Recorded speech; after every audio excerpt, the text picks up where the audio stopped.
In the book of Judges, despite being chosen by God, Samson is consistently sinful. Chaos, confusion, and death result. Judges 16 verses 14 through 19. After this, Samson loved a woman in the valley of Sorek, whose name was Delilah. The Philistine rulers came up to her and said, "Trick him. Find out about how his strength is so great and how we can overcome him, bind him, and humiliate him. Each one of us will give you 1,100 silver coins." So Delilah said to Samson, "Please tell me how your strength is so great and how you could be bound in order to be subdued." Samson said to her, "If they bind me with 7 fresh bowstrings that have not been dried, then I will become weak and be like an ordinary man."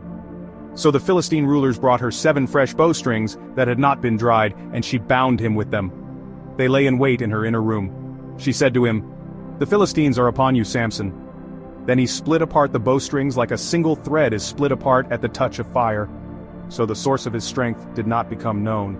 Delilah said to Samson, "You have deceived me. You have told me lies. Now please tell me how you can be bound." He said to her, "If they bind me with new ropes that have never been used, then I will become weak and be like an ordinary man." So Delilah took new ropes and bound him with them. Then she said to him, "The Philistines are upon you, Samson." For men were lying in wait, remaining in the room. But he split apart the ropes on his arms like a thread. Delilah said to Samson, "Up to now you have deceived me. You have told me lies. Tell how you can be bound."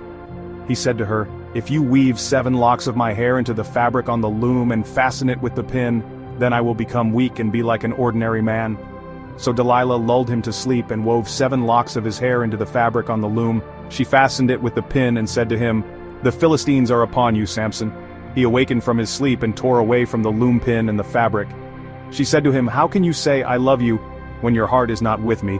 You have deceived me these 3 times and have not told me how your strength is so great."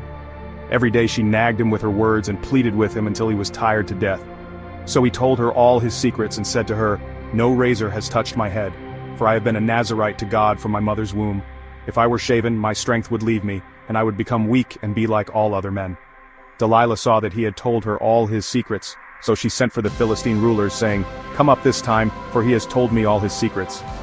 So the Philistine rulers came up to her and brought the money in their hands. Delilah lulled Samson to sleep on her knees and called for a man to shave off the 7 locks of his hair.